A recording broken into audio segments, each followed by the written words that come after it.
Good evening बच्चों। अपना topic hydrogen चल रहा था बच्चों। तो हाइड्रोजन में अपने 2 लेक्चर हो चुके हैं, है ना। कल अपन ने हाइड्रोजन की केमिकल रिएक्शंस स्टार्ट की थी, ठीक है ना। तो केमिकल रिएक्शंस में मैंने हेलोजेंस के साथ बताया था आपको, है ना बच्चों। अब एक चीज बताओ बच्चों, हेलोजन का जो कॉन्फ़िगरेशन होता है ना बच्चों, आप मुझे बताओ हेलोजन का कॉन्फ़िगरेशन ये होता है क्या?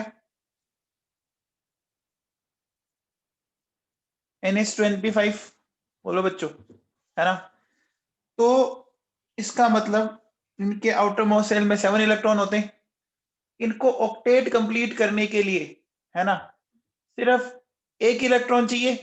बोलो बच्चों, इनको ऑक्टेट कंप्लीट करने के लिए सिर्फ 1 इलेक्ट्रॉन चाहिए। बोलो। तो जितने इलेक्ट्रॉन चाहिए वो उतने ही हाइड्रोजन से अटैच होगा, ठीक है ना। क्योंकि हाइड्रोजन में भी कितने इलेक्ट्रॉन होते हैं? हाइड्रोजन के पास भी कितने इलेक्ट्रॉन होते हैं? 1 ही होता है। आ जाओ बच्चों, अब बात करते हैं।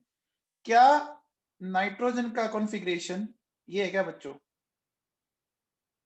2s2 2p3 है बच्चों। तो 2s2 2p3 का मतलब कितने इलेक्ट्रॉन हुए? का मतलब कितने इलेक्ट्रॉन हुए? कितने हो गए बच्चों? 5 हो गए। आउटर मोस्ट शेल 5 हो गए। अब इसको ऑक्टेट कंप्लीट करने के लिए कितने और चाहिए? 3 चाहिए। तो एक नाइट्रोजन कितने हाइड्रोजन से जुड़ेगा? एक नाइट्रोजन 3 से जुड़ेगा, है ना। तो N2 कितने से जुड़ेगा? 6 से। यानी देखो बच्चों, यहां मिल गया 2 मोल्स ऑफ अमोनिया। हो गया बच्चों। यहाँ क्या मिल गया आपको? 2 मोल्स ऑफ अमोनिया मिल गया। ये रिएक्शन होती है बच्चों Fe प्लस मोलिब्डेनम की प्रेजेंस में, और इस प्रोसेस को अपन बोलते हैं बच्चों हैबर्स प्रोसेस। क्या बोलते हैं बच्चों? Haber's process. आओ बच्चों आगे बताओ। अगर मैं बात करूं सल्फर की, तो सल्फर का कॉन्फ़िगरेशन ये होता है बच्चों 3s2 3p4। तो आउटर मोस्ट में कितने इलेक्ट्रॉन हो चुके हैं? आउटर मोस्ट में 6 हो चुके हैं। कितने कम पड़ रहे हैं? 2। तो एक सल्फर कितने हाइड्रोजन से कनेक्ट होगा? 2 से होगा। तो ये देखो, ये मिल गया बच्चों, हमें मिल जाएगा H2S। मिल जाएगा बच्चों, मिल गया बच्चों, समझ में आया? आ गया। अब आओ बच्चों ऑक्सीजन की बात। तो ऑक्सीजन का कॉन्फ़िगरेशन ये होता है क्या? ऑक्सीजन का कॉन्फ़िगरेशन 2s2 2p4। तो बोलो, ऑक्टेट कंप्लीट करने के लिए कितने इलेक्ट्रॉन चाहिए? ऑक्टेट कंप्लीट करने के लिए 2 चाहिए। तो देखो बच्चों, ये भी क्या मिल गया? H2O। अच्छा, आपको पता होगा हाइड्रोजन का जो कंबर्शन है, ये एक तरह से हाइड्रोजन का कंबर्शन ही हो गया ना। बोलो बच्चों, ये रिएक्शन क्या इंडिकेट करिए? हाइड्रोजन का कर रही है। अब हाइड्रोजन का कंबर्शन आपको पता होगा हाईली एक्सोथर्मिक। पता है क्या? आपको मैंने बताया था कि हाइड्रोजन के पर ग्राम से बहुत ज्यादा एनर्जी रिलीज होती है। अमंग ऑल गैसेस अगर मैक्सिमम एनर्जी की बात करें तो वो कौन रिलीज करता है? वो कौन रिलीज करता है? वो हाइड्रोजन रिलीज करता है ना बच्चों। 142 किलो जूल पर ग्राम करता है बच्चों, करता है ना। तो ये रिएक्शन बहुत ही ज्यादा एक्सोथर्मिक होती है ना बच्चों। इसका मतलब इधर क्या निकल रहा है? मतलब यहाँ हीट निकल रहा है, निकल रहा है। अच्छा, अब एक चीज और बताओ मेरे को यहाँ पर, कि मैं ये कह सकता हूं इन दोनों को मिला के कि ये ऑक्सी हाइड्रोजन फ्लेम हो गई। हो गई क्या? ऑक्सीजन हाइड्रोजन फ्लेम हो गई क्या? देखो दोनों साथ में काम ले रहे हैं बच्चों। आया मामला आपको समझ में? बोलो बच्चों, आगे बात सुने। चलिए अब बात करते हैं बच्चों अपन किसकी? Next, reaction with water gas. ये वाटर गैस पढ़ा था क्या? वाटर गैस सिन गैस या सिंथेसिस गैस पढ़ा था क्या? पढ़ा था बच्चों। Water gas, syn gas, synthesis gas. Carbon पर वाटर के ट्रीटमेंट से जो गैस बनती है उसको वाटर गैस या सिन गैस बोलते हैं। बोलते हैं क्या? कार्बन पर वाटर के ट्रीटमेंट से जो ऐसे बनाया था क्या? देखो बच्चों, ये कार्बन है, ये कोक है, ठीक है। हमने उसको स्टीम से ट्रीट किया। ट्रीट करने पे देखो बच्चों, ये मिला क्या हमें? इसी को क्या बोलते हैं? वाटर गैस या सिनगेस या सिंथेसिस को बोलते हैं। अब देखो बच्चों सुनो, आप अगर यहाँ पर ध्यान दो, थोड़ा सा दिमाग लगाना है ना, तो देखो बच्चों क्या हो रहा है, ये हमारे पास कार्बन मोनोऑक्साइड है। कार्बन मोनोऑक्साइड की स्ट्रक्चर में ये है बच्चों पिक्चर, होती है ना ऐसी पिक्चर, होती है, होती है। अब देखो बच्चों सुनो, एक कार्बन की वैलेंसी कितनी होती है, कार्बन की वैलेंसी कितनी होती है, 4 होती है ना। अब देखो अगर कार्बन को हाइड्रोजन मिल जाए तो वो क्या करेगा, इन पाई बॉन्ड को तोड़ेगा, तोड़ेगा बच्चों। अब मुझे बताओ, तोड़ने के बाद इसका एक ही बॉन्ड बचा ऑक्सीजन के साथ, एक ही बॉन्ड बचा बच्चों ऑक्सीजन के साथ, बचा ना। तो अब देखो कैसे होगा कि कार्बन ने पहले 3 हाइड्रोजन तो जोड़ लिए अपने साथ, क्या कार्बन की सारी वैलेंसी पूरी होगी, क्या कार्बन की सारी वैलेंसी पूरी होगी। ऑक्सीजन की वैलेंसी कितनी होती है, ऑक्सीजन इन जनरल कितने बॉन्ड बनाता है, 2। एक देखो इसके साथ बन गया। तो बोलो बच्चों, क्या मैंने यहाँ पर क्या बना दिया, क्या मैंने यहाँ पर मिथेनॉल बना दिया, मिथेनॉल बन गया बच्चों, बन गया ना। चलो अगर मैं बात करता हूं मेटल्स के साथ, ठीक है ना, मुझे रिएक्शन करवानी है मेटल के साथ, रिएक्शन विद मेटल्स, तो सोडियम प्लस हाइड्रोजन ये करना है, ठीक है बच्चों। एक बात बताओ बच्चों, अगर मैं आपसे एक चीज पूछूं कि हाइड्रोजन के आउटर मोस्ट शेल में कितने इलेक्ट्रॉन होते हैं, हाइड्रोजन के आउटर मोस्ट में एक ही होता है ना, एक ही होता है बच्चों। देखो हाइड्रोजन का कॉन्फ़िगरेशन होता है 1s1। अब बताओ हाइड्रोजन के जस्ट नियरेस्ट इनर्ट गैस कौन सी है, हाइड्रोजन के जस्ट नियरेस्ट इनर्ट गैस कौन सी, हीलियम है।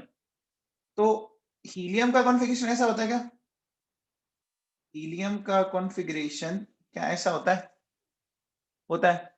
तो मुझे बताओ हाइड्रोजन को हीलियम जैसा बनना है, हाइड्रोजन को हीलियम जैसा बनना है तो उसको कितने इलेक्ट्रॉन चाहिए, एक इलेक्ट्रॉन चाहिए ना, एक इलेक्ट्रॉन चाहिए। तो अब देखो बच्चों, H2 में 2 हाइड्रोजन है, H2 में 2 हाइड्रोजन है बोलो। तो हमने 2 सोडियम लिए, दोनों सोडियम ने क्या किया, देखो बच्चों आपने 2 इलेक्ट्रॉन रिलीज करवा लिए इससे, है ना बच्चों, क्या किया, ये देखो ये कन्वर्ट हो गया 2 सोडियम प्लस 2 इलेक्ट्रॉन, ये दोनों इलेक्ट्रॉन कौन खा जाएगा, ये दोनों इलेक्ट्रॉन खा जाएगा हाइड्रोजन, खा जाएगा। और हाइड्रोजन को इलेक्ट्रॉन मिलते हैं, हाइड्रोजन कन्वर्ट हो गया H माइनस में, हो गया बच्चों। अरे हाइड्रोजन को अगर अपन इस तरह से इलेक्ट्रॉन दे दें वो H माइनस में कन्वर्ट हो जाएगा, हो जाएगा बच्चों।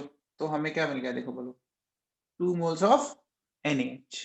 क्या समझ में आया, ये रिएक्शन समझ में आई बच्चों, ठीक है। अब आ जाओ, ये कैल्शियम है, देखो Ca प्लस 2, 2 इलेक्ट्रॉन है। तो मुझे बताओ इस प्लस 2 को न्यूट्रलाइज करने के लिए कितने H माइनस जोड़ने पड़ेंगे, प्लस 2 को न्यूट्रलाइज करने के लिए 2, तो ये बन जाएगा CaH2 बन जाएगा। इस CH2 को हमने कॉमनली क्या बोला था, याद है क्या, CaH2 को हमने कॉमनली हाइड्रोलिथ बोला था, याद है क्या। इसका यूज किसमें किया था, इसका यूज हमने किसमें किया था, याद है क्या बच्चों, हायर एल्टीट्यूड पर जो सोल्जर होते हैं वो वहां पर क्या करती है, हाइड्रोजन को जनरेट करने में करती है, ठीक है। चलिए अब आओ बच्चों बात करते हैं रिएक्शन विद अनसैचुरेटेड कंपाउंड, ठीक है। अब देखो बच्चों एक बात सुनो, क्या मैंने आपको कल समझाया था क्या कि भैया निकल प्लेटिनम पैलेडियम हाइड्रोजन का सोर्स होती है, क्या कल समझाया था कि निकल प्लेटिनम पैलेडियम हाइड्रोजन का सोर्स होती। अच्छा अब देखो बच्चों एक बात दिमाग में फिट कर लो, कोई भी कंपाउंड जिसमें अगर मल्टीपल बॉन्ड हो, ठीक है, और वो हाइड्रोजन से रिएक्ट करता है, तो हाइड्रोजन की एक खास बात होती है कि हाइड्रोजन क्या करता है, उसके जितने भी पाई बॉन्ड है ना वो तोड़ देता है। क्या करता है बच्चों, हाइड्रोजन किसको तोड़ देता है, बोलो, पाई बॉन्ड को तोड़ देता है, समझ में आया। ये बात आप दिमाग में फिट कर लो, कोई भी ऑर्गेनिक कंपाउंड जिसमें अगर मल्टीपल बॉन्ड है और आपने उसको हाइड्रोजन से रिएक्ट करवाया तो वो क्या करेगा, उसके पाई बॉन्ड को तोड़ेगा। अभी बताओ बच्चों इसमें कितने पाई बॉन्ड है, एक है ना। तो इस एक पाई बॉन्ड को मान लीजिए मैंने यहां से तोड़ दिया, तोड़ दिया इस पाई बॉन्ड को, तो दोनों की एक एक वैलेंसी बच्चों क्या हो गई, कम हो गई ना। इस एक वैलेंसी को पूरा करने के लिए क्या करेंगे, हाइड्रोजन को जोड़ देंगे, इसे जोड़ देंगे क्या बच्चों, ये मिल गया। समझ में आया, आ गया बच्चों। चलो बताओ, इसमें कितने डबल बॉन्ड है, इसमें सॉरी पाई बॉन्ड कितने, 2 पाई बॉन्ड है, तो कितने मोल हाइड्रोजन को यूज लेना पड़ेगा, 2 मोल हाइड्रोजन को लेना पड़ेगा भैया। 2 मोल हाइड्रोजन से ये ऐसे टूटा, टूटने के बाद देखो बच्चों ऐसे कनेक्ट हो गया बच्चों, हो गया कि नहीं हो गया, हो गया है क्या। चलिए नेक्स्ट बात करते हैं बच्चों, हाइड्रोफॉर्माइलेशन। हाइड्रोफॉर्माइलेशन ये समझाता हूं बच्चों, इसको थोड़ा समझने की कोशिश करना। देखो बच्चों, हाइड्रोफॉर्माइलेशन क्या होता है, ये वैसे तो ऑर्गेनिक रिएक्शन है। देखो हाइड्रोजन एंड इस, ये जो देखो बच्चों, ये जो ग्रुप होता है ना, इसको बोलते हैं बच्चों फॉर्माइल ग्रुप। CHO ग्रुप को क्या बोलते हैं, इसको बोलते हैं बच्चों फॉर्मिल ग्रुप, ठीक है ना। तो देखो बच्चों कैसे, सुनो ये रिएक्शन होनी कैसे, ये मेरे पास हाइड्रोजन है, ठीक है, ये कार्बन मोनोऑक्साइड है, ठीक है। होता क्या है बच्चों कि ये कार्बन मोनोऑक्साइड जो है वो इनके बीच में एंट्री मारेगी, इनके बीच में जैसी एंट्री मारेगी तो होगा क्या कि कार्बन को कितने हाइड्रोजन मिल गए, कार्बन को कितने हाइड्रोजन मिल गए, 2 मिल गए। तो इसने क्या किया, देखो बच्चों ये इस तरह से कनेक्ट हो गया, इधर हो गया बच्चों कनेक्ट, हो गया क्या, हो गया बच्चों, आ गया। अब कार्बन की वैलेंसी कितनी होती है, कार्बन की वैलेंसी कितनी होती है, 4 होती है ना। अभी कितनी वैलेंसी हो चुकी, 2 हो चुकी ना। अभी भी इसको एक डबल बॉन्ड बनाना पड़ेगा बच्चों, डबल बॉन्ड बनाना पड़ेगा। आ गया। अब देखो बच्चों, यहां से ये एक बॉन्ड टूटा, टूटा। अब देखो एक तो ग्रुप मिला H, एक ग्रुप मिल गया, एक मुझे मिला हाइड्रोजन, एक मुझे मिला CHO, ठीक है। ये क्या करेगा बच्चों, देखो यहां से आप पाई बॉन्ड को तोड़ दो, तोड़ दिया, जैसे ही पाई बॉन्ड को तोड़ा तो एक कार्बन को तो मिल जाएगा हाइड्रोजन और एक कार्बन को मिल गया CHO ग्रुप, मिल गया। तो इस कंपाउंड में क्या क्या अटैच हुआ, इस कंपाउंड में बोलो बच्चों, एक हाइड्रोजन अटैच हुआ और एक फॉर्मिल ग्रुप अटैच हुआ, हुआ कि नहीं हुआ। तो इसलिए इसको अपन रिएक्शन को क्या नाम दे देते हैं, हाइड्रोफॉर्माइलेशन बोल सकते हैं, हाइड्रोजन बोल सकते हैं क्या, बोलो बच्चों, हाइड्रोफॉर्माइलेशन बोल सकते हैं, ठीक है।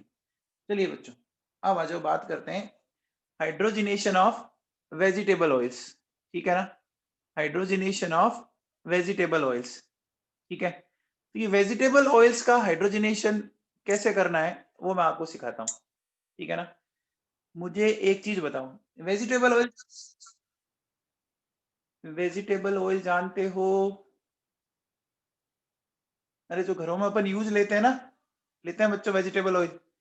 एग्जैक्टली वेजिटेबल ऑयल क्या होते हैं बच्चों, ये होते हैं पॉली अनसैचुरेटेड फैटी एसिड्स। मतलब समझ रहे हो, मतलब क्या होता है बच्चों, इनके अंदर आपके बहुत सारे डबल बॉन्ड मिलते हैं ऐसे, ठीक है ना, बहुत सारे डबल बॉन्ड मिलेंगे, ठीक है। और साथ में इसमें एसिड ग्रुप लगा होता है बच्चों, ठीक है। तो मुझे बताओ इनमें डबल बॉन्ड है बोलो बच्चों। अभी हमने डबल बॉन्ड का थोड़ी देर पहले हमने क्या किया था बच्चों, डबल बॉन्ड का हमने थोड़ी देर पहले क्या किया था, हाइड्रोजनेशन किया था, रिडक्शन किया था। अब बताओ बच्चों, इस वेजिटेबल ऑयल को भी अगर मैं हाइड्रोजन से रिएक्ट करवा दूं, अगर इन वेजिटेबल ऑयल्स को भी हाइड्रोजन से रिएक्ट करवा दूं, ये क्या, बोलो बच्चों, ये पाई बॉन्ड टूट जाएंगे क्या, टूट जाएंगे। अगर ये पाई बॉन्ड टूट जाएंगे तो बोलो बच्चों, जो सैचुरेटेड था वो किस में कन्वर्ट हो गया, सैचुरेटेड में कन्वर्ट हो गया ना। बोलो बच्चों, जहां आपके बहुत सारे कार्बन कार्बन मल्टीपल बॉन्ड थे, अब क्या हो जाएगा बच्चों, वो किस में कन्वर्ट हो गया आपका, आपका सैचुरेटेड फैटी एसिड में कन्वर्ट हो गया, है ना। यानी अब ये जो एडिबल फैटी एसिड्स हैं, एडिबल समझ गए, जो अपन खाने के काम में ले सकते हैं, तो ये क्या बोलो बच्चों, ये हैं सेचुरेटेड फैटी एसिड्स। यानी अब सेचुरेटेड का मतलब अब कोई कार्बन कार्बन सिंगल मोल्ड बचा नहीं ना, बचा नहीं बच्चों, अरे बोलो समझ में आ गया। अब देखो बच्चों, जैसे ये सेचुरेटेड होता है ना, आपको पता है बच्चों, सेचुरेटेड होते ही बच्चों ये क्या हो जाता है, ये हार्ड हो जाते हैं। डालडा घी देखा है आपने कभी, डालडा घी देखा है बच्चों आप लोगों ने, डालडा के बारे में सुना होगा, है ना। तो डालडा सॉलिड फॉर्म में आ जाता है, आपको पता होगा। वैक्स जानते हो, वैक्स तो देखा होगा ना, अरे वैक्स सॉलिड फॉर्म में होता है, जस्ट लाइक वैसे ये क्या हो जाता है, सॉलिड फॉर्म में आ जाता है। हम इसको बोलते हैं हार्डनिंग ऑफ ऑयल। हम जो ऑयल आपका लिक्विड स्टेट में था, हमने उसको अब किस स्टेट में कन्वर्ट कर दिया, हमने उसको लिक्विड से सॉलिड स्टेट में कन्वर्ट कर दिया, समझ में आ गया। इसलिए इसको अपन क्या नाम देते हैं बच्चों, हार्डनिंग ऑफ ऑयल। इसका एक नाम और होता है, मार्केट में आपको मिलता है वनस्पति घी के नाम से। किस नाम से मिलता है बच्चों, इस नाम से मिलता है, वनस्पति घी के नाम से, ठीक है। अब देखो बच्चों, अब दिमाग में आता है कि वेजिटेबल ऑयल का हाइड्रोजनेशन करने की जरूरत क्या पड़ी, वेजिटेबल ऑयल की हाइड्रोजनेशन करने की जरूरत क्या पड़ी, है ना। अच्छा एक बात पता है क्या, कि ये जो जो आपका डालडा घी है, ये सेचुरेटेड है, ये बॉडी में जाके पता है क्या होता है, ये डिपॉजिट होता है, पता है ना। और बॉडी में जाके जब डिपॉजिट होता है, तो ये क्या करता है, ये बच्चों एक तो हार्मफुल होता है, और एक ये ओबेसिटी को बढ़ाता है ना, पता होगा आप लोगों को, कोलेस्ट्रॉल और सारा कुछ। अब सुनो बच्चों, वेजिटेबल ऑयल का हम क्यों करते हैं, देखो हाइड्रोजनेशन सुनो, वेजिटेबल ऑयल में बच्चों बहुत सारे मल्टीपल बॉन्ड है, वेजिटेबल ऑयल में बहुत सारे मल्टीपल बॉन्ड है। अब देखो, अगर आपने उसको काफी टाइम तक ऐसे ही रख दिया, तो बोलो बच्चों, एटमॉस्फेयर में जो ऑक्सीजन होगी उसके कांटेक्ट में आएगा, एटमॉस्फेयर में जो ऑक्सीजन होगी उसके कांटेक्ट में आएगा। कांटेक्ट में आने के बाद क्या होगा कि डबल बॉन्ड को हाइड्रोजन तो मिली नहीं, हाइड्रोजन नहीं मिली तो वो किससे रिएक्ट कर जाएगा, बोलो ऑक्सीजन। अरे आपको पता है ना कि नेचर में ऑक्सीजन की परसेंटेज कितनी है, नेचर में ऑक्सीजन की परसेंटेज 21, और हाइड्रोजन, हाइड्रोजन बच्चों लेस देन 1%, बहुत ही कम है, लेस देन 1%। तो कौन सी रिएक्शन होगी, कौन सी रिएक्शन होगी, ऑक्सीडेशन वाली रिएक्शन होगी, ऑक्सीडेशन वाली होगी। अब देखो बच्चों, जैसे ही ऑक्सीडेशन होता है ना बच्चों, क्या होता है कि उस वेजिटेबल ऑयल में ना अब आपकी अनप्लीजेंट स्मेल डेवलप हो जाती है ना, उसके अंदर अनप्लीजेंट स्मेल डेवलप हो जाती है ना। कई बार आपने देखा होगा कि घरों पे जैसे सर्दियों में लड्डू बनते हैं, है ना, लड्डू बने हुए, और वो लड्डू अगर ज्यादा टाइम तक पड़े रह गए, है ना, तो उसमें लास्ट वाले जो लड्डू है ना, उसके अंदर थोड़ी बहुत स्मेल आने लग जाती है। ऐसा हो सकता है आपने कभी फील किया हो, या फील करने से पहले ही खत्म कर दिया हो, है ना, स्मेल आनी ही नहीं दी होगी आप लोगों ने कभी, है ना। ऐसा होता है बच्चों, ठीक है ना। इस प्रोसेस को अपन बोलते हैं रेंसिडिटी, है ना। तो ये काफी टाइम के बाद आती है ना, मतलब 10-15 दिन के बाद आने लग जाती है। जैसे आप मान लीजिए बीकानेर को तो पंदारी के लड्डू जानते हो, अरे पंदारी के लड्डू जानते हो, बीकानेर में लोग काफी खाते हैं। तो पंदारी के लड्डू अगर आपने ज्यादा टाइम तक रख दिए, ठीक है, तो उनके अंदर स्मेल डेवलप हो जाती है बच्चों, ठीक है ना। तो ये तो एक कॉमन सी प्रैक्टिस है, सबने किया ही होगा इसको ऑब्जर्व। तो बच्चों समझ में आया, तो हम इसका हाइड्रोजनेशन क्यों करते हैं, रीजन समझ में आ गया बच्चों, आ गया, पक्का, ठीक है भाई साहब। चलिए अब आओ बच्चों, रिड्यूसिंग प्रॉपर्टी ऑफ हाइड्रोजन, हम हाइड्रोजन की रिड्यूसिंग प्रॉपर्टी की बात करें। हाइड्रोजन आपको पता होगा ना, एक बहुत ही अच्छा रिड्यूसिंग एजेंट है, ठीक है, हाइड्रोजन एक बहुत ही अच्छा रिड्यूसिंग एजेंट है, ठीक है। अब एक चीज बताओ मेरे को आप, भैया हाइड्रोजन के कंबर्शन से क्या जनरेट होती है, हाइड्रोजन के कंबर्शन से क्या जनरेट होती है, large amount of heat generate होती है, पता है क्या। हाइड्रोजन का जब आप कंबर्शन करोगे तो बहुत बड़ी अमाउंट में हीट जनरेट होती है बच्चों। अब होता है क्या बच्चों, कुछ ऐसे मेटल होते हैं जो बहुत जिद्दी होते हैं, जिद्दी समझते हो, जिनका मेल्टिंग पॉइंट बहुत हाई हो, या जो बहुत ज्यादा स्टेबल हो, ठीक है ना। आप मुझे बताओ, अमंग मेटल्स सबसे ज्यादा मेल्टिंग पॉइंट किसका होता है? अमंग मेटल्स सबसे ज्यादा मेल्टिंग पॉइंट किसका होता है? टंगस्टन का। मतलब टंगस्टन बहुत जिद्दी है ना, टंगस्टन बहुत जिद्दी है ना बच्चों, है ना। अच्छा, अब जो जिद्दी है उसको रिड्यूस करने के लिए फिर हम किसको यूज लेते हैं? हम किसको यूज लेते हैं बच्चों? उसको रिड्यूस करने के लिए हाइड्रोजन को यूज लेते हैं ना, लेते हैं बच्चों। क्यों लेते हैं? क्योंकि हाइड्रोजन की रिएक्शन से वहां पे क्या प्रोड्यूस होगी? वहां पे क्या प्रोड्यूस होगी? लार्ज अमाउंट ऑफ हीट, जो रिएक्शन को क्या करता है? कंटिन्यू करता है। समझ में आया? तो देखो बच्चों क्या हुआ, यहाँ ये 3 मोल ऑफ हाइड्रोजन इसके पास गया और मुझे मिल गया, हो गया, निकल गया। इस तरह से देखो,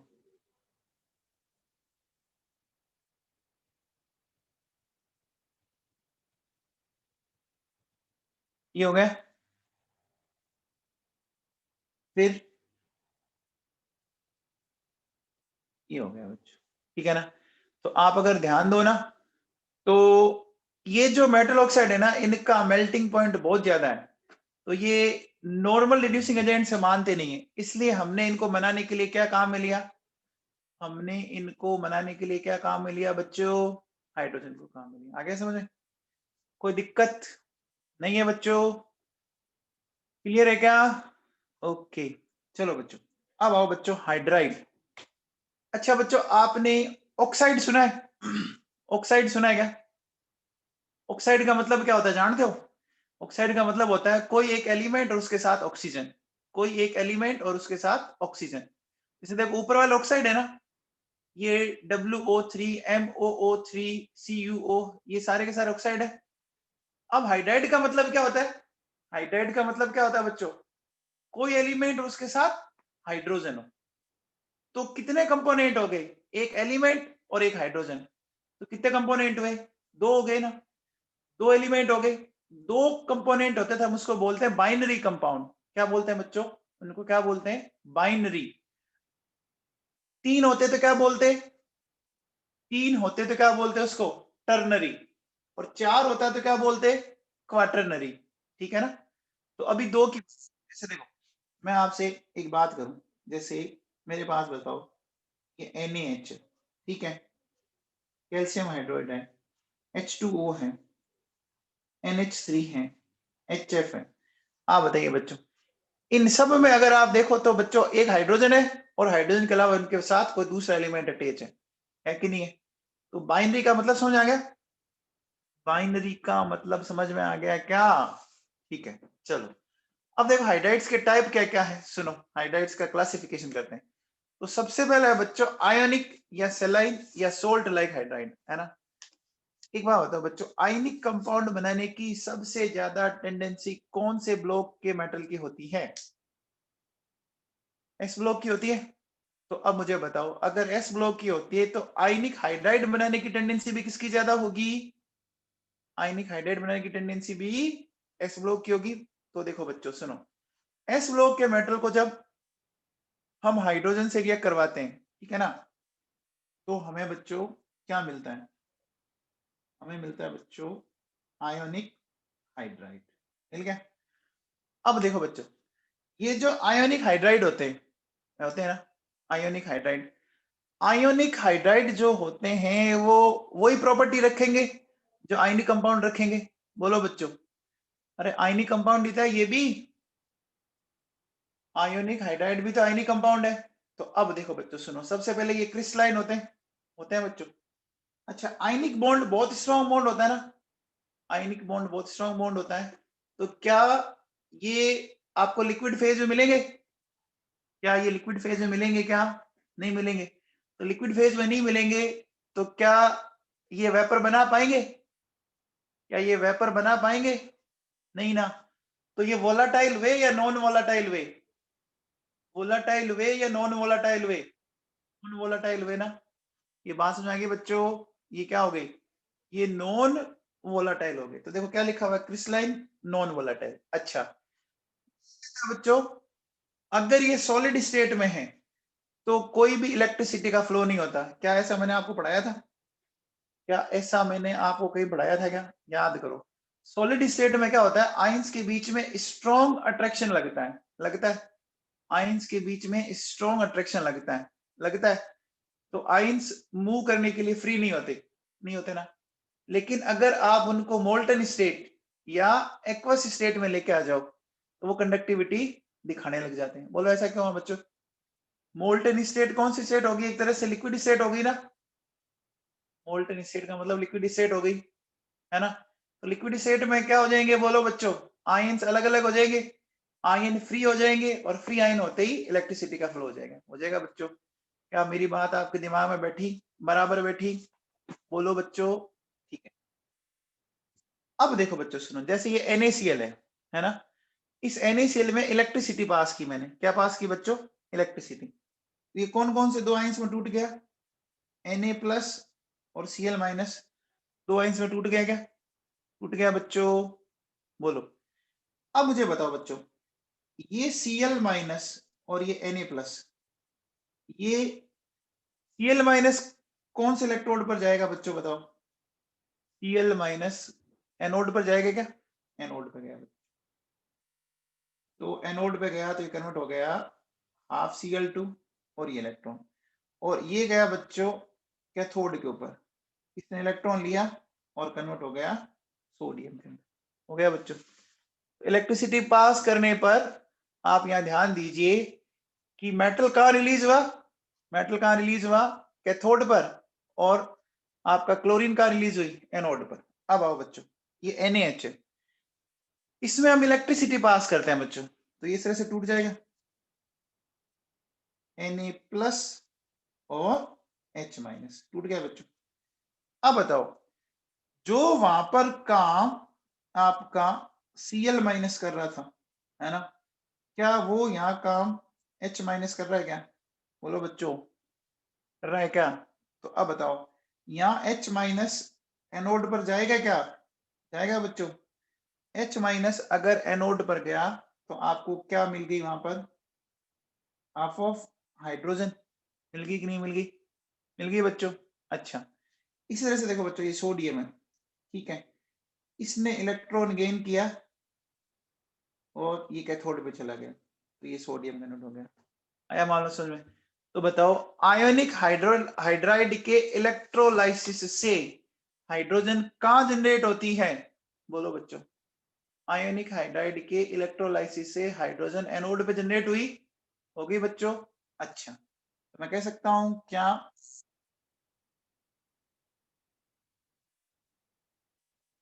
electrolysis of ionic hydride gives hydrogen at anode? सही है बच्चों। अब देखो बच्चों, क्या मैं कह सकता हूं कि ionic hydride are the source of hydride ion? बोलो बच्चों, बोलो। मेटल के साथ जब भी हाइड्रोजन अटैच होती है तो उस हाइड्रोजन का ऑक्सीडेशन स्टेट क्या होती है बच्चों बताओ? मेटल के साथ जब भी, तो -1 होती है। अब देखो बच्चों, एक बात सुनना ढंग से मेरी, है ना, मुझे बताओ, ये BH3 है, ठीक है, और मैं यहाँ ले रहा हूं बच्चों NaH ले रहा हूं। ये रिएक्शन समझनी है हमें कि BH3 के साथ NaH की रिएक्शन कैसे हुई, ये समझाता हूं बच्चों। सबसे पहले बताओ, BH3 की हाइब्रिडाइजेशन स्टेट बताओ बच्चों। BH3 की हाइब्रिडाइजेशन स्टेट sp2 आ रही है क्या? आ रही है क्या बच्चों? बोलो। की स्टेट आ रही है sp2। sp2 का मतलब क्या हुआ बच्चों? कि हमने यहाँ पर एक S काम में ले लिया और 2 P काम में ले लिया, ये तो मतलब हुआ, ये तो मतलब हुआ बच्चों। इसका मतलब क्या है? इसके पास एक P खाली पड़ा है क्या? खाली पड़ा है P। खाली पड़े P ऑर्बिटल में बोलो बच्चों, ये H- अपना इलेक्ट्रॉन दे सकता है नहीं दे सकता? खाली पड़े P ऑर्बिटल में ये दे सकता है बच्चों। तो एक हाइड्रोजन इसको एक्स्ट्रा में मिलती देखो बच्चों, ये क्या हो गया? PH4- हो गया क्या? BH3 से BH4 माइनस हो गया बच्चों। अब बताओ इसके साथ कौन आके जुड़ जाएगा, Na प्लस आके जुड़, समझ में आया? क्या मिल गया बोलो बच्चों, NaBH4, इसको बोलते हैं बच्चों सोडियम बोरोहाइड्राइड। क्या बोलते हैं बच्चों, सोडियम बोरोहाइड्राइड। क्लियर? अब देखो बच्चों, अगर मेरे पास है AlH3, ठीक है, और इसको मैं ट्रीट करता हूं LiH के साथ, अब बताओ क्या बनेगा, क्या मिलेगा बताओ बच्चों? अरे एक ही जैसी रिएक्शन है ना, एक ही तो जैसी रिएक्शन है बच्चों। देखो जो काम बोरोन कर सकता है वो काम एल्यूमिनियम भी तो कर सकता है, ना बच्चों? क्या मिल गया देखो, क्या मिल गया, LiAlH4, क्या लिथियम एल्यूमिनियम हाइड्राइड मिल गया बच्चों। क्या ये बात आपको समझ में आई बच्चों? अब देखो बेटा सुनो, एक बात और सुनो, ये जो LiH है BeH2 है, MgH2 है, ठीक है। अगर आप ध्यान दो तो जब बच्चों केटाइन का साइज छोटा हो, क्या हो, केटाइन का साइज छोटा हो, तो उनकी पोलराइजिंग पावर क्या होती है, ज्यादा होती है कम होती है? जब केटाइन का साइज छोटा हो तो उनकी पोलराइजिंग पावर ज्यादा होती है कम होती है? ज्यादा होती है ना। अब पोलराइजिंग पावर अगर ज्यादा होगी तो वो क्या डेवलप कर देंगे, कोवेलेंट कैरेक्टर। तो बच्चों ये जो 3 हाइड्राइड है ना, इन 3 हाइड्राइड में आपके क्या बोल सकते हैं, सिग्निफिकेंट कोवेलेंट कैरेक्टर्स आ जाते हैं। क्या आ जाते हैं बच्चों, सिग्निफिकेंट कोवेलेंट कैरेक्टर्स आ जाते हैं, ठीक है। अच्छा ये देखो बच्चों, BeH2 और MgH2 है ना, ये जो है बच्चों ये होते हैं आपके पॉलीमेरिक हाइड्राइड्स। तो ये अपन डील करेंगे बच्चों, ये कैसे बनते हैं मैं आपको पी ब्लॉक में बताऊंगा। अपन पढ़ेंगे बच्चों एक ब्रिज बॉन्ड, तो अभी मैं पढ़ा नहीं रहा इसको, अपन इसको कहाँ पढ़ेंगे, पी ब्लॉक में पढ़ेंगे बच्चों, ठीक है ना। तो अभी एक बार याद रखो, ठीक है ना, बाद में फिर मैं आपको इसको एक्सप्लेन करूंगा बच्चों, ठीक है। तो आयोनिक हाइड्राइड क्लियर है बच्चों, आयोनिक हाइड्राइड समझ में आ गया बोलो, कोई डाउट है तो? ठीक है बच्चों, चलिए अब बात करते हैं बच्चों नेक्स्ट सेकंड,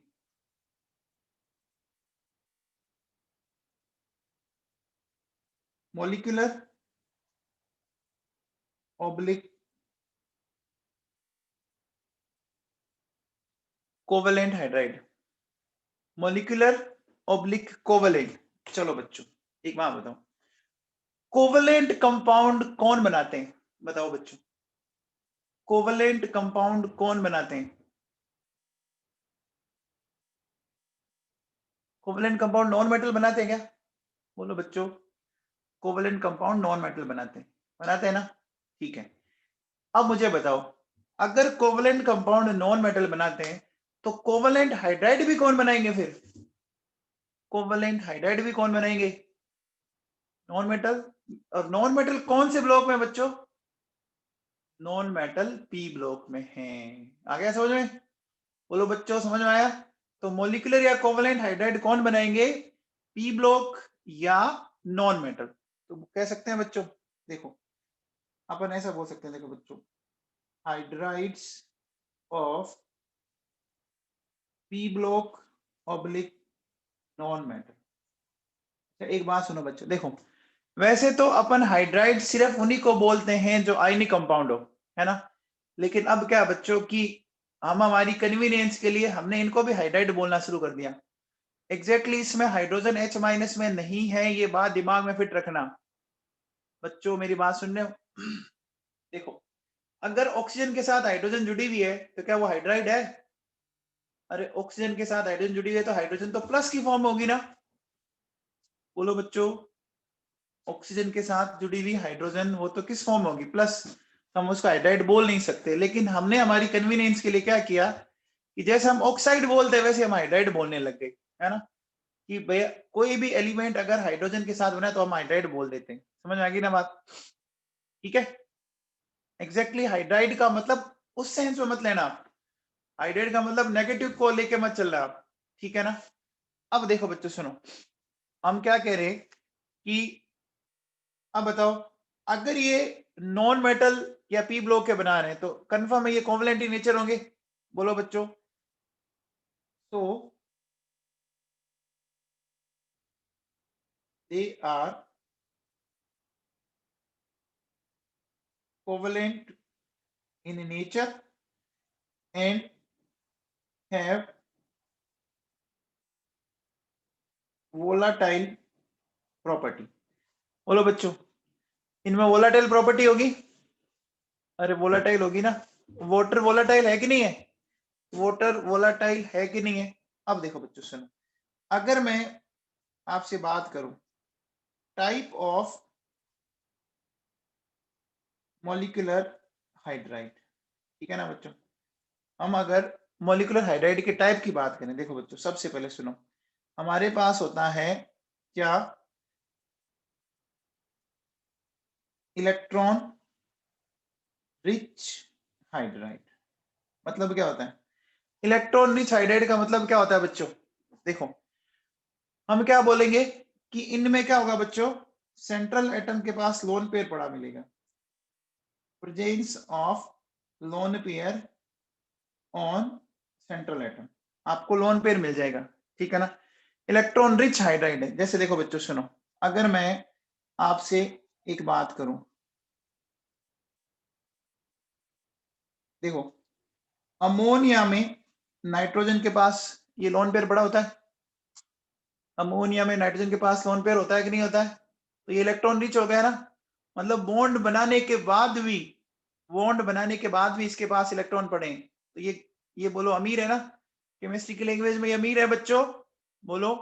अब देखो जैसे हमारे पास ये वाटर का मॉलिक्यूल है बच्चों, इसमें ऑक्सीजन के पास ये दो दो लोन पेयर पड़े पड़े हैं बच्चों। इस तरह से देखो बच्चों, जैसे हमारे पास ये HF है, ठीक है, बोलो बच्चों, इसके पास भी क्या पड़े लोन पेयर पड़े ना, तीन तीन लोन पेयर पड़े, तो इलेक्ट्रॉन रिच समझ में आ गया, इलेक्ट्रॉन रिच समझ में आ गया। अब आओ बच्चों आगे नेक्स्ट सेकंड बात करते हैं, मैं कहता हूं कि इलेक्ट्रॉन डेफिशिएंट हाइड्राइड, ठीक है ना बच्चों, कौन सा hydride, electron deficient hydride. Deficient का मतलब समझते हैं डेफिशिएंट का मतलब समझते हैं बच्चों, है ना, क्या बोलेंगे,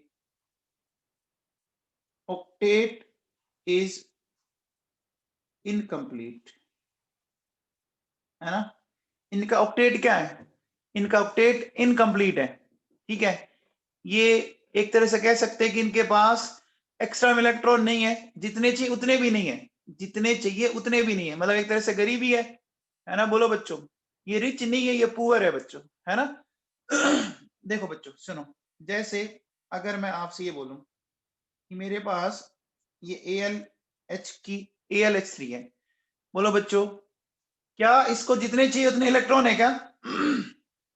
क्या इसको जितने इलेक्ट्रॉन चाहिए उतने इलेक्ट्रॉन है क्या? नहीं है ना, नहीं है ना बच्चों, बोलो। देखो इस एल्यूमिनियम के पास 6 इलेक्ट्रॉन है, फिर देखो बच्चों ये है मेरे पास BH3, इसके पास भी कितने बच्चों, 6 इलेक्ट्रॉन है।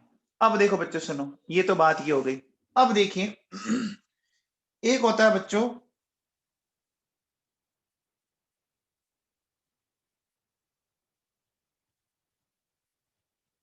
Electron precise hydride. प्रीसाइज का मतलब समझते हैं, प्रीसाइज का मतलब समझते हैं बच्चों, क्या exactly 8 electron on central atom, है ना, मतलब ऑक्टेट कंप्लीट होंगे, ना कम ना ज्यादा। समझ में आ गया बच्चों? अरे बोलो बच्चों, ये बात समझ में आएगी, ना कम या ना ज्यादा, मतलब जितनी रिक्वायरमेंट है वो पूरी हो जाती है ना, जो जो नॉर्मल रिक्वायरमेंट होती है। तो ये कौन से हो गए बंदे, एक हो गए रिच, एक हो गए पुअर, ये कौन सी फैमिली हो गई? ये मिडिल क्लास फैमिली हो गई ना बच्चों। ये मिडिल क्लास फैमिली हुई है ना बच्चों। जैसे देखो, अगर मैं आपसे बात करूं, देखिए बच्चों, ये CH4 है,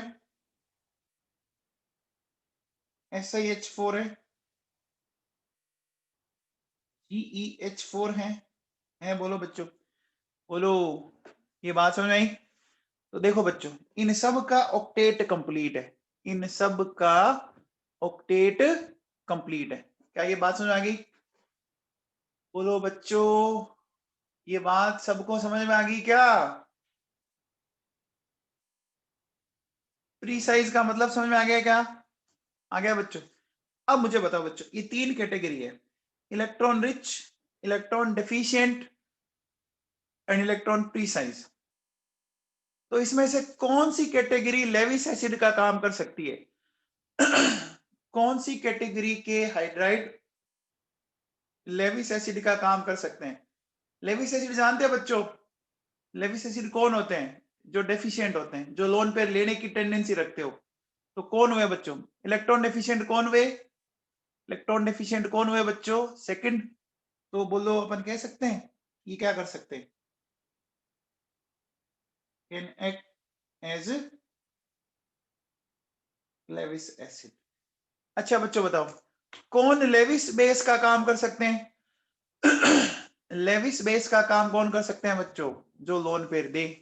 लोन पे देने की बोलो, किसकी औकात होगी? जिसके पास होगा।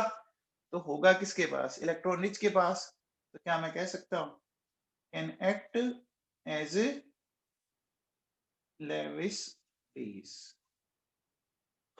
आ गया बच्चों? बोलो, ये बात दिमाग में बैठ गई आप लोगों के सबके? चलिए, अब देखो बच्चों, बी के बाद अपन चलते हैं नेक्स्ट सी पर।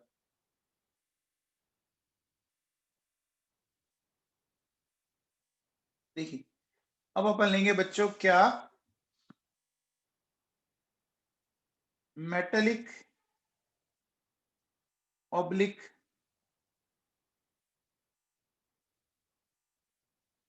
इंटरस्टिशियल ऑब्लिक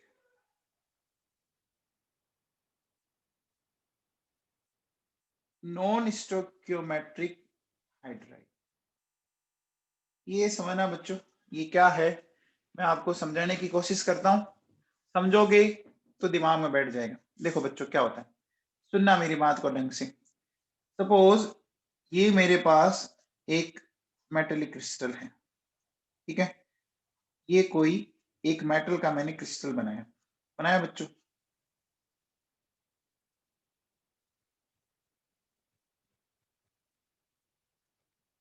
ठीक है ना? अब अगर मैं इस मेटेलिक क्रिस्टल की बात करूं, आप एक चीज बताओ बच्चों, क्या आपको इनके बीच में ये खाली जगह दिख रही है क्या? क्या आपको इनके बीच में ये खाली जगह दिख रही है? दिख रही है ना बच्चों? ये जो खाली जगह दिखती है ना, इस खाली जगह को बच्चों पता है क्या बोलते हैं? इसको बोलते हैं बच्चों इंटरस्टिशियल स्पेस। क्या बोलते हैं? इंटरस्टिशियल स्पेस बोलते हैं बच्चों। अब देखो बच्चों, होता क्या है, हाइड्रोजन आपको पता होगा एक एकदम नन्ना मुन्ना सा एटम है। बोलो बच्चों, हाइड्रोजन तो बहुत ही छोटा होता है ना बच्चों, दुनिया का सबसे छोटा एलिमेंट है। वो क्या करता है बच्चों, ये जो बीच बीच में जो खाली जगह पड़ी है ना, उसके अंदर उसकी एंट्री हो जाती है बच्चों। आया मामला समझ में? ये हाइड्राइड इस तरह से बने बच्चों, बन गए बच्चों। यानी एक तरह से ये जो है, बीच बीच में जो स्पेस है उसमें हाइड्रोजन घुस गया। समझ में आया बच्चों? अरे बोलो बच्चों, समझ में आया क्या? इंटरस्टिशियल का मतलब समझ आ गया? अब देखो बच्चों सुनो, यहाँ अब जैसे ये बीच में घुस रहे हैं ना, तो कोई प्रॉपर फॉर्मूला नहीं आएगा बच्चों। हो सकता है 4 हाइड्रोजन घुस गई, हो सकता है 10 घुस गई, हो सकता है 20 घुस गई हाइड्रोजन। कोई केमिकल रिएक्शन नहीं हो रही बच्चों, समझ में आ रहा है क्या? अरे इनके बीच में किसी तरह की बच्चों कोई केमिकल रिएक्शन नहीं हो रही, जस्ट बीच में घुस गई ये। अरे बोलो बच्चों, समझ में आया? आया क्या? आ गया? तो देखो बच्चों, ये जो इंटरस्टिशियल स्पेस है, इसमें कौन एंट्री मार गई?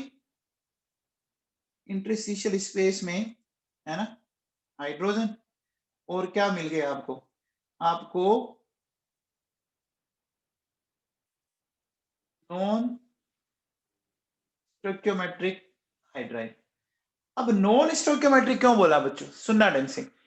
ये क्या करते हैं बच्चों, इनमें कोई डेफिनेट स्टोइकियोमेट्री नहीं है। डेफिनेट का मतलब जैसे देखो, सुनो, ये निकल है मान लीजिए। अब निकल के साथ हो सकता है आपका हाइड्रोजन 0.6 हो सकता है निकल के साथ 0.7 हो सकता है निकल के साथ 0.8 हो। मतलब क्या फिक्स है क्या? अरे ये फिक्स है क्या? कुछ भी हो सकता है। 2 हाइड्रोजन घुस गई, 5 घुस गई, 10 घुस गई। अरे ऐसा हो सकता है ना बच्चों, समझ में आ रहा है क्या? आ रहा है?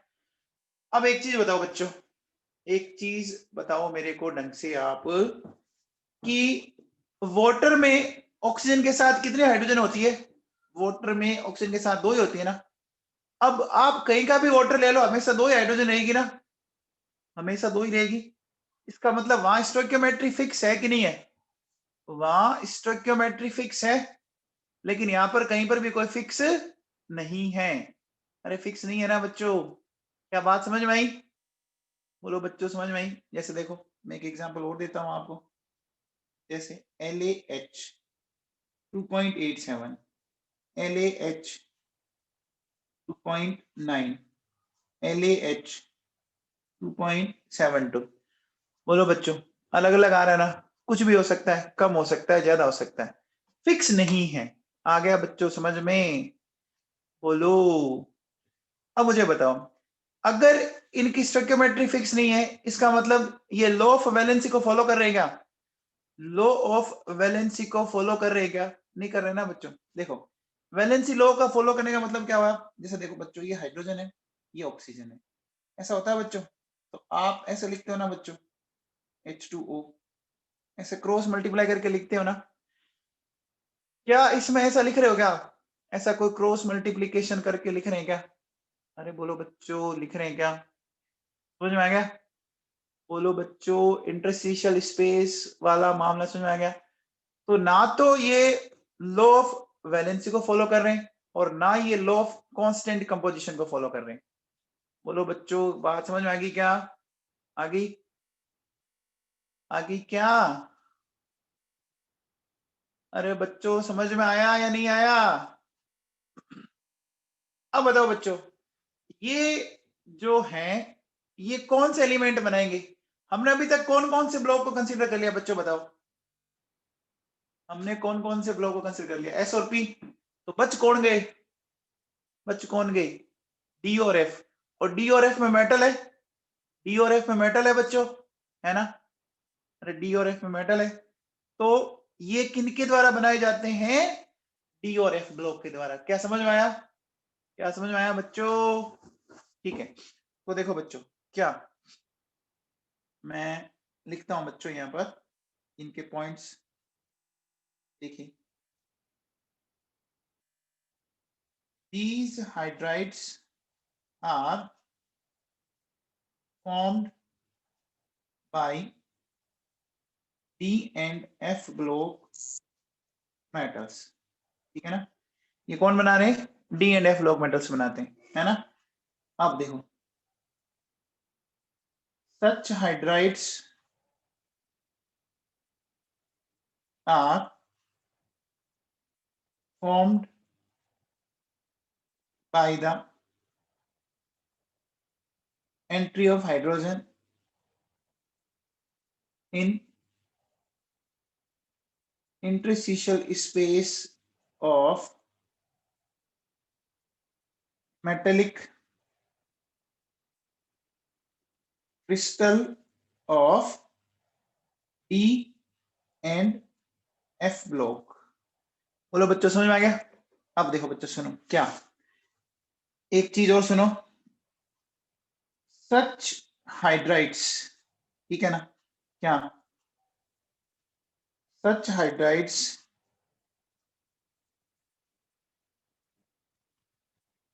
Do not follow law of valency, ना तो ये वैलेंसी को फॉलो कर रहे हैं, and law of constant composition, ठीक है ना,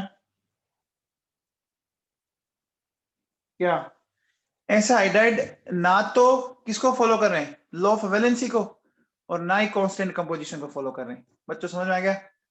बोलो, ये बात समझ आ गई? अब देखो बच्चों सुनो, मैं एक टर्म लिख रहा हूं, हाइड्राइड गैप।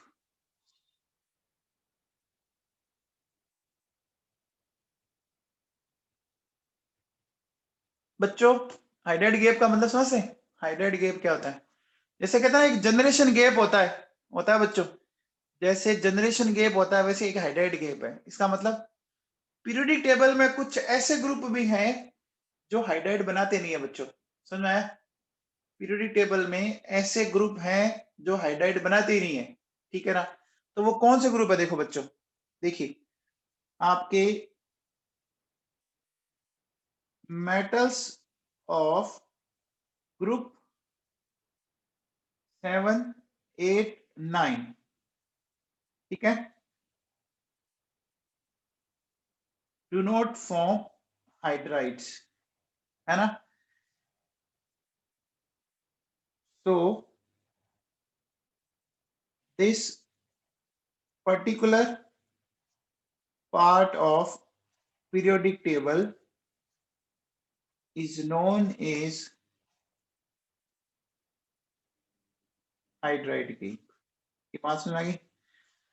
बोलो बच्चों, इसको हाइड्राइड गैप बोलते हैं। तो ग्रुप नंबर 7, 8, 9 के जो मेटल्स हैं या जो एलिमेंट्स हैं वो हाइड्राइड बनाती नहीं है बच्चों, वो हाइड्राइड नहीं बनाते हैं, ठीक है ना।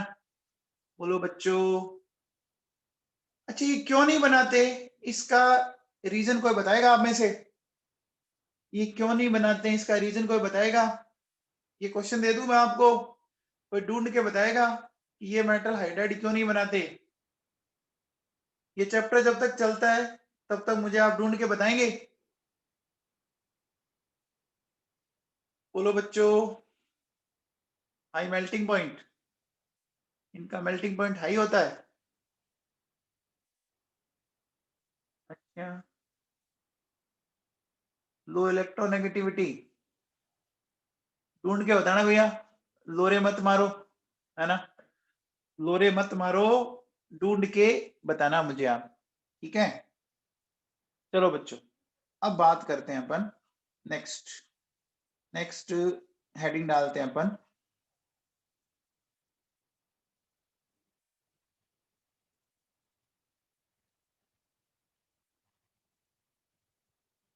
Position of hydrogen in periodic table, है ना बच्चों।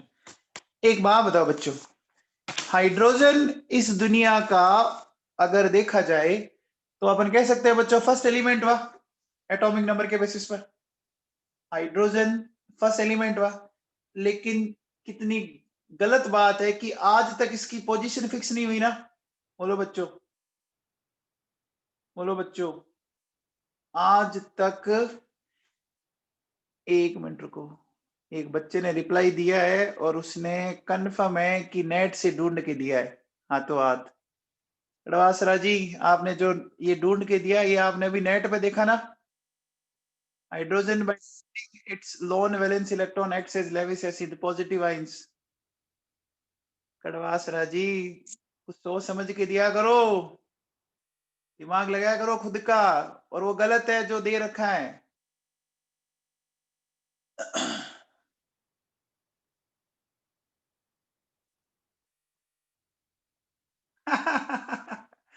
इसने क्या किया, इसने नेट पे भी ये डाला और ये लाइन लिखी हुई इसको दिख गई, उसने क्या किया, वहां से उठाया, कॉपी पेस्ट किया और यहाँ चेप दिया इसने। है ना? हाँ, ऐसे सही नहीं होता बेटा, है ना?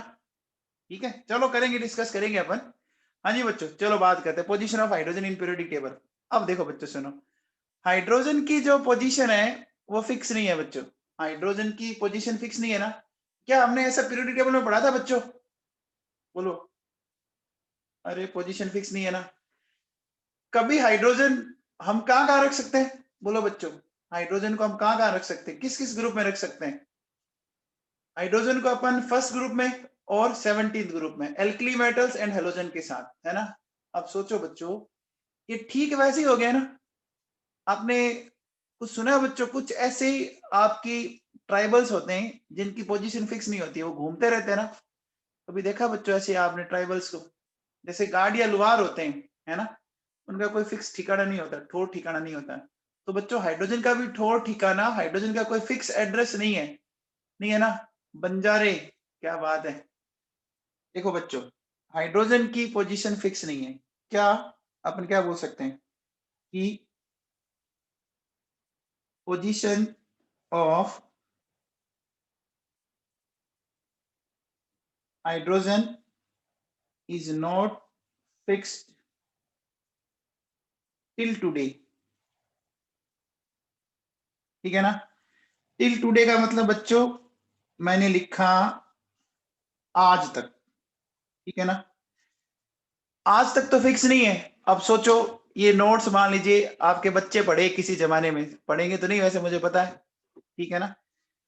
और उस दिन तक मान लो पोजीशन फिक्स हो गई, तो बच्चे आपको क्या कहेंगे कि आपके गुरुजी ने तो आपको गलत पढ़ाया है ना? बात समझ में आई, है ना? तो इसलिए मैंने डेट लिख दी है ताकि फिर ये नहीं कह सके कि ये गलत लिखा है। आज तक तो फिक्स नहीं है बच्चों, ठीक है ना? तो position of hydrogen is not fix till today, है ना? Because it can be placed with alkali metals, है ना? ग्रुप फर्स्ट ए और 1 and with halogens, है ना? ग्रुप 7 ए और 70। बोलो बच्चों, सही बात है ना? बोलो। ठीक है, चलिए अब देखो बच्चों सुनो, अब सबसे पहले अपन ये कोशिश करेंगे कि इसको फर्स्ट ए ग्रुप में क्यों रखा गया, है ना? तो देखिए बच्चों, अपन हेडिंग डालते हैं, अपन हेडिंग डालते हैं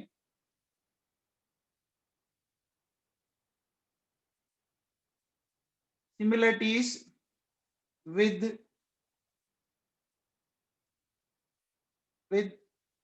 ग्रुप फर्स्ट ए, ठीक है ना? फर्स्ट ए ग्रुप के साथ इसकी सिमिलरिटीज क्या है वो चेक करते हैं अपन, ठीक है ना? तो चलो बच्चों, अपन स्टार्ट करते हैं 1 by 1, ठीक है ना? सबसे पहले अगर मैं बात करूं इलेक्ट्रॉनिक कॉन्फ़िगरेशन की, ठीक है बच्चों? तो एक बात बताओ बच्चों, फर्स्ट ए के सारे एलिमेंट, जैसे मैं ले लेता हूं बच्चों hydrogen, lithium, sodium, potassium, rubidium, caesium, क्या इनका सबका कॉन्फ़िगरेशन NS1 होता है क्या? होता है बच्चों, होता है ना? तो देखो बच्चों, इसका जैसे 1s1, 2s1, 3s1, 4s1, 5s1, 6s1। बोलो बच्चों, सबका कॉन्फ़िगरेशन सिमिलर आ रहा है? आ रहा है, बोलो बच्चों, आ रहा है ना? अब बच्चों बताओ, आपको पता होगा कि ये सारे के सारे जो हैं इनके वैलेंस शेल में एक इलेक्ट्रॉन है बच्चों? और इससे पहले इनका ऑक्टेट कंप्लीट होता है हाइड्रोजन को छोड़कर, इससे पहले तक, है ना? तो बोलो बच्चों, ये एक एक इलेक्ट्रॉन लूज कर सकते हैं, जैसे H plus, Li plus, Na plus, K plus, Rb plus, NCS plus. बोलो बच्चों, क्या समझ में आया? तो आप मुझे बताओ कि इस हाइड्रोजन का जो बिहेवियर है, हाइड्रोजन का जो बिहेवियर है वो एल्कली मेटल जैसा है कि नहीं है? अरे एल्कली मेटल जैसा है कि नहीं है? आउटर मोस्ट में एक इलेक्ट्रॉन है और एक इलेक्ट्रॉन लूज करके ये +1 ऑक्सीडेशन स्टेट दिखा रहे हैं ना बच्चों। तो देखो बच्चों क्या बोल सकते हैं, similar to other alkali metals, hydrogen also has one electron, one valence electron, ऐसा बोल देते हैं अपन, one valence electron and its oxidation state is also plus। बोलो बच्चों क्या ये पॉइंट समझ में आ गया? इसकी जो ऑक्सीडेशन स्टेट है वो भी बोलो बच्चों क्या हो गया, +1 आई क्या? अरे बच्चों समझ में आ गया बच्चों समझ में? अच्छा, अपन ये भी कह सकते हैं कि similar to alkali metals, it also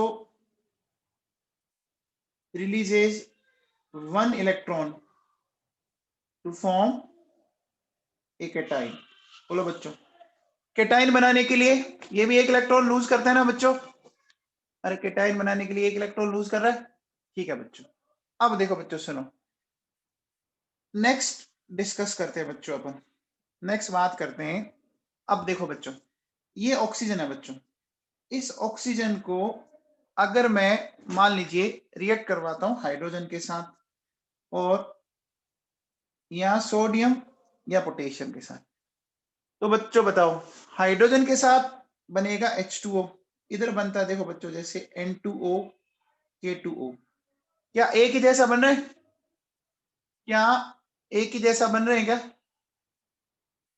बोलो बच्चों इस तरह से देखो बच्चों, जैसे मेरे पास सल्फर है बोलो बच्चों, तो सल्फर के साथ क्या बना, H2S बना।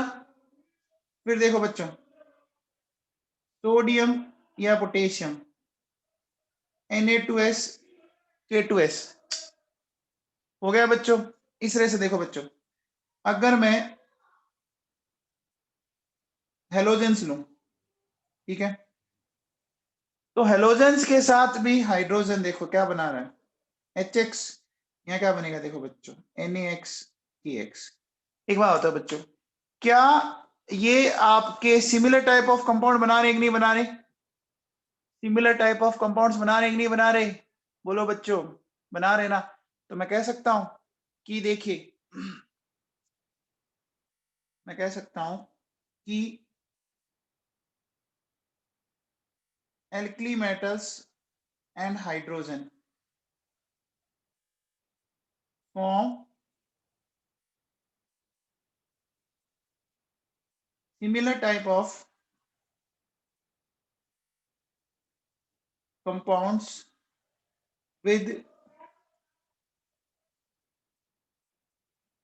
non metals like oxygen, sulfur and halogens। बोलो बच्चों ये समझ में आया? ये समझ में आया? ठीक है बच्चों। अब देखो बेटा सुनो, नेक्स्ट मैं बात करता हूं इलेक्ट्रोलाइसिस प्रोसेस। सुनना मेरी बात को ढंग से, जैसे देखो बच्चों मेरे पास ये NaCl है, ठीक है, और मेरे पास ये HCl है बच्चों। अभी हम कंपेयर किसके साथ कर रहे हैं? अभी हम कंपेयर किसके साथ कर रहे हैं? एल्कली मेटल के साथ कर रहे हैं ना। तो देखो बच्चों इसलिए मैंने हाइड्रोजन को किसकी जगह फिट किया है?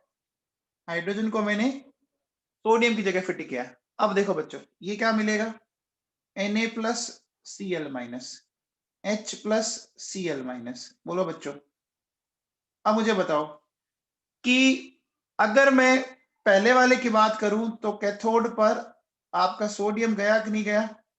गया बच्चों।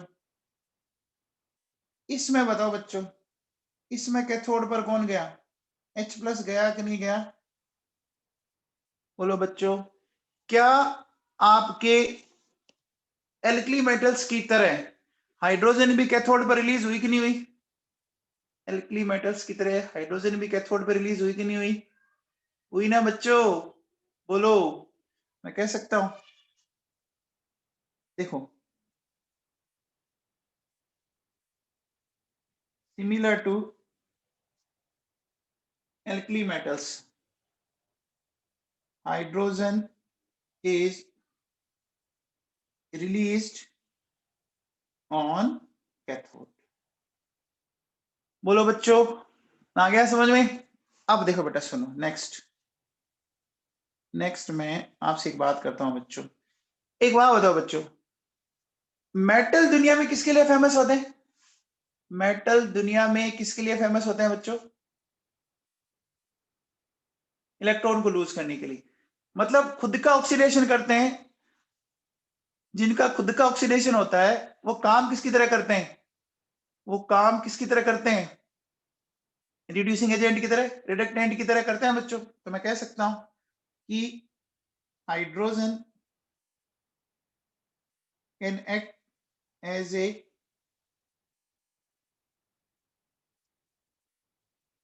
reducing agent similar to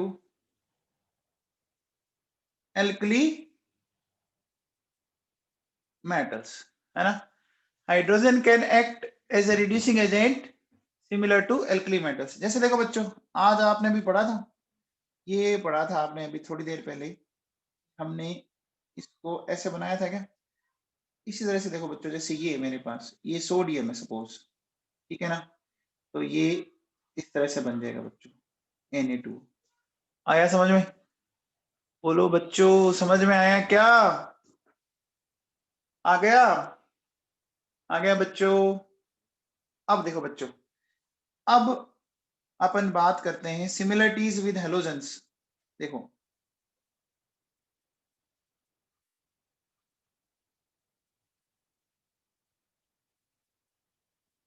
similarities with halogens. चलो बच्चों, अब हेलोजेंस के साथ क्या क्या सिमिलरिटीज हैं वो बात करते हैं। तो सबसे पहले लेते हैं बच्चों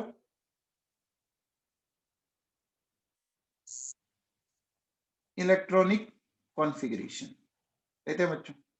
एक बात बताओ बच्चों, हाइड्रोजन के जस्ट आगे कौन है? हाइड्रोजन के जस्ट आगे कौन है? हीलियम है ना बच्चों? तो हाइड्रोजन के जस्ट आगे हीलियम है। तो अगर हाइड्रोजन को हीलियम जैसा बनना है तो उसको कितना इलेक्ट्रॉन चाहिए? तो एक इलेक्ट्रॉन चाहिए। अब देखो बच्चों, अगर आप थोड़ा सा भी ध्यान दो ना, तो बच्चों हर हेलोजन को अपनी नियरेस्ट इनर्ट गैस जैसा बनना है ना बच्चों? तो उसको एक इलेक्ट्रॉन चाहिए कि नहीं चाहिए? बोलो बच्चों, चाहिए ना? जैसे इसका कॉन्फ़िगरेशन है 1s1, इसका है 1s2, इसका है 2s2 2p5, इसका है 2s2 2p6। बोलो बच्चों, एक इलेक्ट्रॉन चाहिए? अरे एक इलेक्ट्रॉन चाहिए क्या? बोलो। हाइड्रोजन को हेलोजन की तरह एक इलेक्ट्रॉन चाहिए ना? अरे सारे ऐसे है ना। देखो बच्चों, जैसे क्लोरीन है, फिर ऑर्गन है, तो 3s2 3p5 3s2 3p6। बोलो बच्चों, समझ में आ गया? तो क्या कह सकता हूं मैं? देखिए, मैं कह सकता हूं क्या कि hydrogen and halogen both require only one electron to get nearest inert gas configuration। बोलो बच्चों, क्या मैं कह सकता हूं? अब मुझे बताओ, जब इनको नियरेस्ट इनर्ट गैस जैसा कॉन्फ़िगरेशन ऑब्टेन करना है तो इन्होंने एक एक इलेक्ट्रॉन लिया। बोलो बच्चों, जैसे, तो अब देखो बच्चों, आप मुझे बताओ कि जब इलेक्ट्रॉन ग्रहण करते हैं, इलेक्ट्रॉन आपने लिए हैं, तो कौन सा करेक्टर डेवलप हुआ? इलेक्ट्रोनेगेटिव या इलेक्ट्रो पॉजिटिव? बोलो बच्चों, जब आप इलेक्ट्रॉन को गेन करते हो तो आप पे चार्ज कौन सा आएगा? जब आप इलेक्ट्रॉन को गेन करते हो तो आप पे चार्ज कौन सा आएगा, नेगेटिव आएगा ना। तो कैरेक्टर कौन सा हुआ, इलेक्ट्रॉन नेगेटिव हुआ ना, इलेक्ट्रोनेगेटिव कैरेक्टर हुआ। देखो बच्चों, हाइड्रोजन ने एक इलेक्ट्रॉन गेन किया, बन गया H माइनस, है ना। अब देखो बच्चों क्या, कि जैसे ये F है, ये Cl है, इन्होंने एक इलेक्ट्रॉन गेन किया, कन्वर्ट हो गया F माइनस और Cl माइनस। क्या ये बात सुनाई बच्चों, क्या ये बात सुनाई। इसका मतलब ये हाइड्रोजन और हेलोजन दोनों इलेक्ट्रोनेगेटिव एलिमेंट की तरह काम कर सकते हैं ना, कर सकते हैं बच्चों। बताओ हाइड्रोजन इलेक्ट्रोनेगेटिव की तरह काम कब करेगा, हाइड्रोजन इलेक्ट्रोनेगेटिव की तरह काम कब करेगा, जब वो किससे अटैच हो, मेटल्स के साथ, है ना बच्चों। ठीक है ना। तो मैं क्या कह सकता हूं कि hydrogen halogen can show electro negative character. आगे मान समझे बच्चों, ठीक है। चलिए बाकी कल पढ़ते हैं बच्चों, कल से आपका इस चैप्टर में कुछ अच्छी बातें आने लग जाएगी, ठीक है बच्चों। ओके।